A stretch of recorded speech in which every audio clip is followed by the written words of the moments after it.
Hello, good evening friends. तो आज हम बात करेंगे कक्षा 12th का जो इंग्लिश का पोयम भाग है। एक पोयम सोल्जर है। आज हम लोग सोल्जर के बारे में अध्ययन करेंगे और इसका फुल एक्सप्लेनेशन करेंगे। तो इससे पहले मैं आपको बता देता हूँ कि अगर इसका फर्स्ट वीडियो नहीं देखे हैं तो जाकर देख ले, तभी आपको ये चैप्टर समझ में आएगा, क्योंकि उसमें लेखक के बारे में बताया गया है और इसका जो समरी है वह बतलाया गया है। ठीक है, तो आज बात करते हैं द सोल्जर के बारे में। द सोल्जर का मतलब क्या होता है? तो द सोल्जर मीन्स होता है सैनिक। क्या होता है? सैनिक। तो सैनिक का जो द सोल्जर का जो लेखक है वह है रूपर्ट ब्रूक, जिनका जन्म हुआ था 1887 ईस्वी को, यानी इनकी जो मृत्यु हुई थी वह 1915 ईस्वी को हुआ था। तो आज बात करेंगे कि द सोल्जर के जो लेखक है रूपर्ट ब्रूक, उन्होंने क्या लिखा है। तो सबसे पहले जान लेते हैं कि द सोल्जर के जो लेखक है रूपर्ट ब्रूक, वो इस चैप्टर में एक सैनिक के जो सोच होती है वह उसके बारे में बताया है। वह इस कविता के माध्यम से वह सभी देशवासियों को यह बतलाना चाहते हैं, जो भी जनता है वो उसको ये बतलाना चाहते हैं कि कैसे एक सैनिक अपने देश के खातिर किसी अन्य देश से, अपने देश की विजय खातिर क्या करता है, वो किसी अन्य देश से वह लड़ता है और लड़ते लड़ते क्या होता है, वह शहीद हो जाता है। तो शहीद हो जाता है या फिर जो भी बॉर्डर पे रहता है, तो वो उनकी सोच क्या होती है। अगर वो उनकी शहीद हो जाए, बस उनकी शहादत हो जाए, तो फिर वो उसके बाद उनकी जो सोच होती है वह क्या है, वह एक भावना को इस कविता के माध्यम से जो है लेखक ने प्रकट किया है। तो ध्यान देना क्या कह रहा है। एक सोल्जर की जो सोच होती है, एक चाहत होती है देश की जनता से, वो क्या है, ध्यान दीजिए। कह रहा है क्या? If I should die if I should die think only this of me. मतलब क्या रहेगा कि अगर मैं मर जाऊंगा, है ना, think only of this of me, मतलब कि सिर्फ और सिर्फ मेरे बारे में ही सोचो।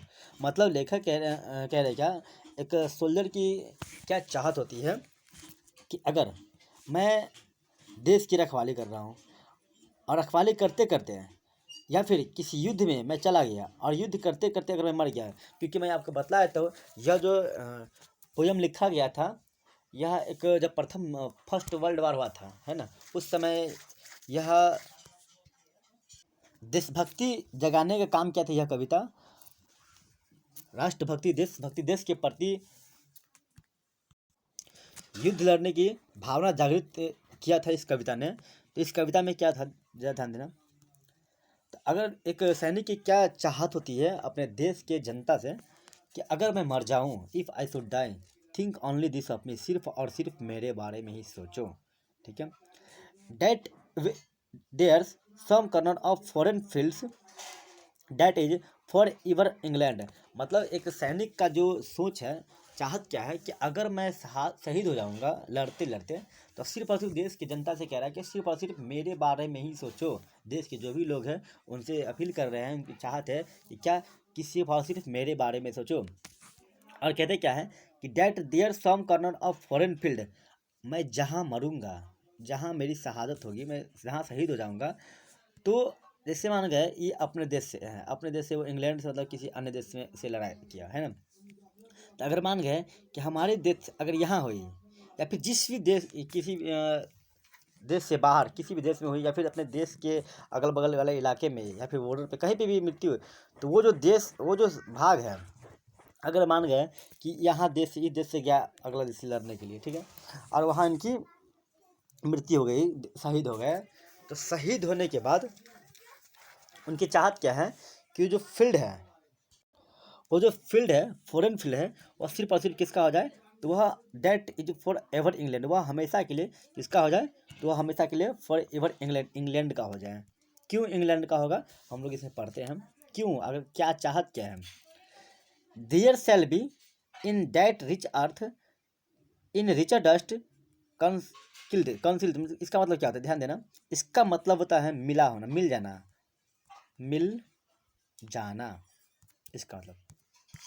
तो ध्यान देना क्या रहा है, क्या इन दैट रिच अर्थ, मतलब क्या करें कि इस महान भूमि में, इस महान धरती में क्या हो जाएगा, अ रिचर डस्ट कंकिल्ड, जो हमारी हम जब मरेंगे तो हमारी जो धूल होगा वो क्या होगा, इस रिचर, इस महान धरती में, इस धूल में क्या हो जाएगा, मेरा जो शरीर का जो कण होगा वो क्या हो जाएगा, वह मिल जाएगा। अडस्ट, हमारी जो धूल है, हमारी जो, क्योंकि हम जानते हैं हमारे जो शरीर जो है वो पंच तत्व से बना है।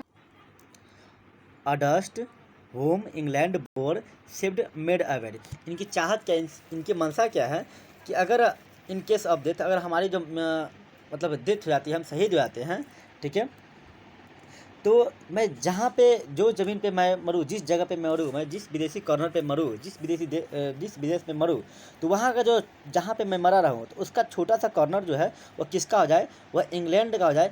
क्यों, तो क्योंकि यह जो शरीर जो है, इंग्लैंड के सैनिक थे, इनका जो शरीर जो है वह इंग्लैंड के ही तत्वों से बना है। और हम जानते हैं कि हमारा शरीर जो है वो पंच तत्व से बना है, जैसे कि मिट्टी हो गया, जल हो गया, वायु हो गया, इसी तरह से अग्नि हो गया, है ना, इस तरह से 5 को तत्व है। तो पंच तत्व से जो बना आप लोग जानते ही होइएगा। तो कह रहा क्या कि अ डस्ट हुम इंग्लैंड बोर, हमारे जो कण है, हमारे शरीर के जो कण है, वह किसका, उस कण को किसने जन्म दिया था, हमारा जो शरीर है वह शरीर कहाँ के कण से बना हुआ था, तो यह जो शरीर है वह इंग्लैंड के कण से, इंग्लैंड की मिट्टी से जो वह जन्म लिया था।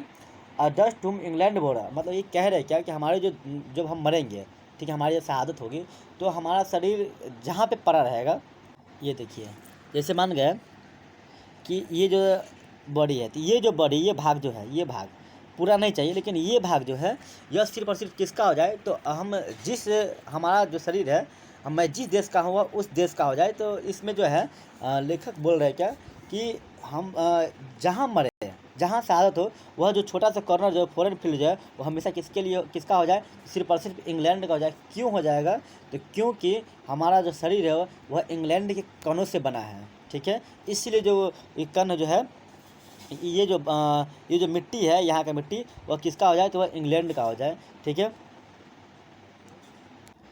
लेखक इसलिए कह रहे हैं क्योंकि जब ये इनकी शहादत होगी तो इनका भाग जो है, जैसे मान के दफनाया जाएगा, यहीं पे दफनाया जाएगा, या फिर इनका कुछ ना कुछ भाग जो है वह यहाँ तो रुकेगा, सड़ेगा तो यहाँ पे रुकेगा ही, है ना।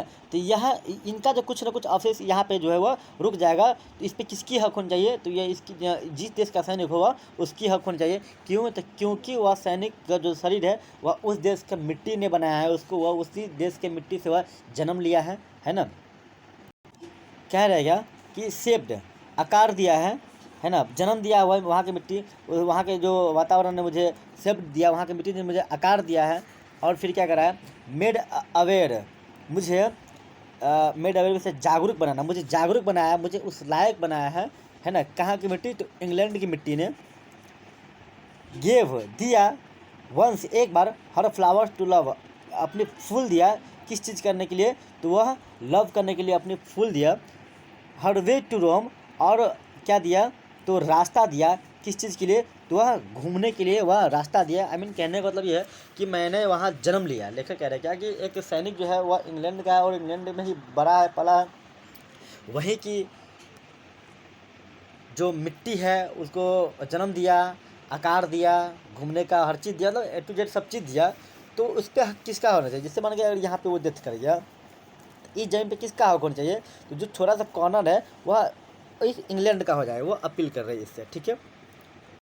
A body of England, a body of England मतलब कि इंग्लैंड का जो बॉडी है, ब्रीथिंग इंग्लिश एयर, मतलब क्या करें, जो हमारी जो इंग्लिश ब्रीथिंग, सॉरी, हमारी जो बॉडी है, मतलब बॉडी ऑफ इंग्लैंड की जो बॉडी, इंग्लैंड का जो शरीर है, ब्रीथिंग इंग्लिश एयर, वो जो सांस लिया, सांस तक जो लिया, ब्रीथिंग सांस लेना, तो सांस भी लिया, तो कहाँ से लिया, तो इंग्लिश एयर से लिया, मतलब इंग्लैंड के जो है वो हवा से ही, वह इंग्लैंड के ही ऑक्सीजन से क्या किया हुआ, सांस लिया हुआ। मतलब कहने का जन्म दिया इंग्लैंड ने, है ना, इंग्लैंड ने, इंग्लैंड की मिट्टी से वो जन्म लिया, खाया पिया वहीं, है ना, पला बड़ा वहीं उसी के मिट्टी से, उसके बाद हर चीज़ मिला, यहाँ तक कि उसको उस लायक बनाया तो वहाँ के मिट्टी से ही, है ना, वहीं के वातावरण से वो बढ़ा, वहीं क्लाइमेट से वो सब चीज़ किया, है ना। यहाँ तक कि वो सांस भी लिया तो वहाँ के इंग्लिश एयर से ही सांस लिया, ठीक है। तो वह जो भूमि है वह किसकी हो जानी चाहिए, तो वह सिर्फ और सिर्फ उस देश की होनी चाहिए जिस देश का हम सैनिक है। तो वो जो थे वो इंग्लैंड के थे। फिर क्या कर रहा है, वाश्ड बाय द रिवर्स, और यह जो शरीर है वह जो धोया है, मतलब वाश में धोया है, मतलब नहाना है, धोया है, वह कहाँ से धोया है, तो वह रिवर से धुलाया है। ठीक है, रिवर से धुलाया, तो वह किसकी हक होनी चाहिए, तो सिर्फ और सिर्फ उसी का हक होना चाहिए जिस देश का यह बॉडी है। फिर blessed by the son of home. चलिए, तो वीडियो थोड़ा बड़ा हो जाएगा, इसका सेकेंड वीडियो भी आप लोग के बीच जल्द ही आ जाएगा। तो आशा करते हैं कि आपको वीडियो अच्छा लगा हो। अगर अच्छा लगा हो तो वीडियो को ज़रूर शेयर कर दें, लाइक और कमेंट ज़रूर करें, और हमारी कमियों को ज़रूर बतावें ताकि वीडियो में थोड़ा इम्प्रूवमेंट ला सके। और चैनल को थोड़ा सब्सक्राइब करना ना भूलें, बेल आइकन ज़रूर दबा दें ताकि आपके पास सबसे पहले नोटिफिकेशन चले जाए। Thank you.